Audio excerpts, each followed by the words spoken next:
Salut à tous les amis, c'est Yugi Team. Aujourd'hui, on va découvrir le jeu que j'ai eu d'ailleurs pour Noël qui s'appelle Yu-Gi-Oh!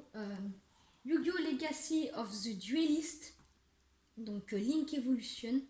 Donc, vu que ma chaîne elle parle de Yu-Gi-Oh! J'ai décidé d'inclure ce jeu à l'intérieur de ma chaîne puisque je voudrais commencer un petit peu à faire des jeux vidéo sur ma chaîne YouTube. Donc, on va découvrir ensemble ce jeu. Alors le menu principal s'affiche comme ça. Donc on a un joueur, multijoueur, battle pack, modifier le deck, magasin des cartes, donc aide et options, tout ça, le reste on s'en fout. Un magasin des cartes, c'est plutôt les espèces de boosters à gagner, je pense. Modifier le deck, c'est modifier le deck. Battle pack, c'est un petit peu comme les displays à l'intérieur du jeu. Multijoueur, c'est pour affronter des joueurs dans le monde entier. Admettons, vous faites un deck et vous allez dans le mode multijoueur et vous essayez de trouver un joueur. Et un joueur, c'est ce que nous allons faire maintenant. Donc on a les tutoriels défis de dueliste, on les a pas encore. Le tutoriel, on s'en fout. Et donc on va aller dans campagne. Donc ça se présente comme ça. Donc on a Yu-Gi-Oh! Duel Monster qui parle donc des monstres normaux. GX avec les fusions. 5D avec les synchros. Zexal avec les XYZ, Arc V avec les pendules, ou Arc 5, je sais plus comment on dit, et Yu-Gi-Oh! Vren, c'est avec les Link. Voilà. Donc c'est parti pour, on va lancer Duel Monster, hein, on va petit à petit. Alors voilà, ici il y a eu un petit problème parce que de toute façon je suis obligée, je veux vous le dire parce que sinon ça va vous paraître un petit peu bizarre si vous achetez le jeu et que vous voyez ça, ça ne sera pas comme ça. J'avais fait une première vidéo qui n'avait pas marché. Et du coup, je suis en train de la refaire. Voilà, donc si vous achetez le jeu, vous verrez pas les titres ici, hein, vous verrez pas ça. Parce que ça sera comme ça. Vous aurez les deux personnages sombres parce que vous n'avez pas gagné. Tant que vous n'avez pas gagné celui du dessus, vous ne pouvez pas débloquer celui d'en dessous. Et c'est pour ça, j'avais gagné celui-là, mais vu que la vidéo n'avait pas marché, j'ai pu débloquer celui-là. Donc du coup, je vais vous refaire du coup la vidéo numéro 1. Donc c'est parti pour le royaume des duellistes. Alors s'il y a des moments qui sont pas très intéressants, pardon, je vais vous les passer. Donc, ça c'est pas... L'histoire de Yogi Muto commence au lycée Domino, où Duel Monster, le jeu de cartes le plus populaire au monde, faisait fureur. Yugi était le meilleur duelliste du coin et son ami Joey voulait désespérément aussi apprendre à se battre en duel. Alors ce jeu-là, il reprend toutes les scènes qui s'est passées dans tous les dessins animés. Donc là, c'est quand ils sont à l'école et que Yugi et Joey sont en train de jouer sur la table. Ça correspond à ça. Donc notre histoire de Yugi Muto commence avec Yugi enseignant les règles de Duel Monster à Joey et leurs amis Théa et Tristan les regarder. Allô Joey, ici la Terre, à toi de jouer. Oh, il n'a pas l'air mignon quand il est en train de penser. Et Tristan, Yugi est en train de m'apprendre comment jouer à Duel Monster, pardon. Drôle Monster. Duel Monster, espèce d'abruti. Il joue depuis des heures. Joey commence à être rodé, mais Yugi est un expert. Ok Yugi, c'est l'heure du duel. Voilà. Donc on va commencer. Donc voilà le petit changement et tout. Alors tout ça, je vais pas vous le dire, tout ça on s'en fout un petit peu. Donc celle-là, voilà, c'est la petite miniature. C'est la moins intéressante, mais vous êtes obligé de la faire si vous voulez un petit peu tout débloquer. Donc en fait, ça vous apprend comment jouer. Et vous aurez vous aurez ça dans chaque série. Donc vous n'aurez pas que ça dans Duel Monster, vous l'aurez aussi dans JX.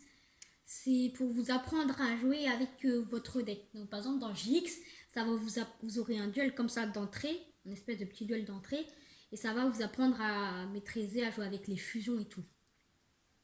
C'est pour ça que si c'est le moins intéressant, mais on va dire que c'est pour nous apprendre à comment bouger les cartes, les invoquer et tout. Donc c'est le moins intéressant. Alors, nous allons... Voilà, tout ça on s'en fout, c'est pour nous apprendre à jouer, donc je passe. Nous allons activer les fées. Alors, voilà, donc appel de lettre hantée, on la pose. Voilà, donc je vais vous dire un petit peu.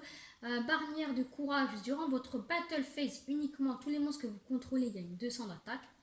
Et appel de l'étranté, si vous rappelez un monstre de votre cimetière, vous réinvoquez un monstre. Comme Monster Reborn, sauf que c'est une carte piège.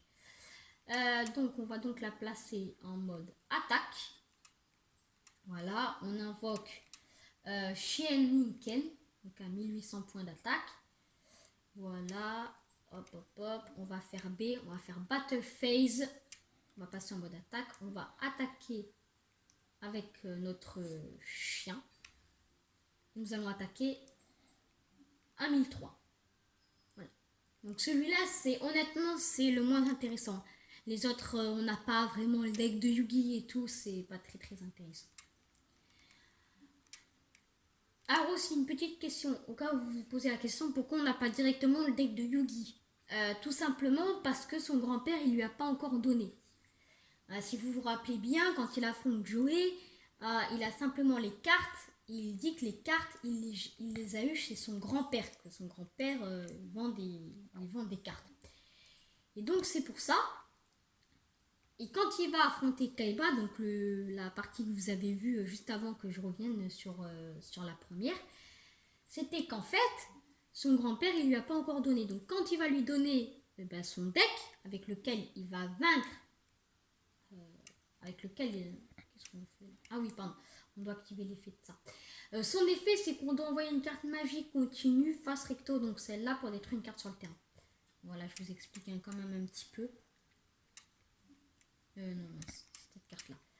Donc oui, donc je disais, en fait, tout simplement, quand le grand-père de Yugi va donner son deck à Yugi pour que Yugi batte Kaiba, ça sera dans la deuxième partie. Et c'est d'ailleurs pour ça que là, nous ne jouerons pas d'ailleurs avec le deck de Yugi, parce que techniquement, Yugi, il n'a pas encore le deck de son grand-père. Hein. Techniquement, il ne l'a pas encore. Il l'aura quand il affrontera Kaiba, et plus tard même pour le tournoi de Pegasus. Voilà. Donc là, on a, du coup, on a gagné de jouer. Battle Phase, on attaque à 1800. Voilà, on va attaquer à 1300. Il va nous rester pile 3100. Donc, on a battu Joey. Bon, après, là, c'était pas très facile. On avait des cartes avec des effets et tout. On n'aura pas ça quand on jouera le deck de Yugi. Quoi? Une carte puissante qui m'efface totalement. Et oh, t'es nul à ce jeu, Joey. Tu as bien joué, Joey. J'avais juste de meilleures cartes. Mon grand-père est propriétaire d'une boutique de jeux et je reçois toutes mes bonnes cartes de lui. Ta propre boutique de jeux, qu'est-ce qu'on attend? Allons-y. Bien, peut-être que je pourrais même demander à mon grand-père de nous montrer cette carte super rare qu'il possède. Il ne savait pas que quelqu'un écoutait leur conversation. Quelqu'un qui était là à la recherche d'une carte archi rare à ajouter à sa collection. Donc c'est bien sûr Seto Kaiba qui veut savoir qui a la quatrième carte de Dragon Blanc aux yeux bleus, car il n'y a que 3 cartes dans le monde, 4 cartes pardon, dans le monde entier. 3 Dragons Blancs aux yeux bleus, c'est Kaiba qui les a. Le quatrième, c'est le grand-père de Yugi, il veut se l'approprier. Voilà. Donc là, c'est des récompenses. Pareil, vous n'aurez pas ça. Voilà, vous n'aurez pas ces récompenses-là. Moi, c'est parce que je l'ai fait déjà une fois. Donc voilà. Donc si vous avez aimé cette vidéo, là, n'oubliez pas de liker, de vous abonner. Ça fait surtout plaisir. Et on se retrouve donc pour la prochaine, donc la deuxième vidéo ou troisième, je ne sais plus exactement là. Donc le cœur des cartes. Donc à plus les amis, c'était Yugi Team.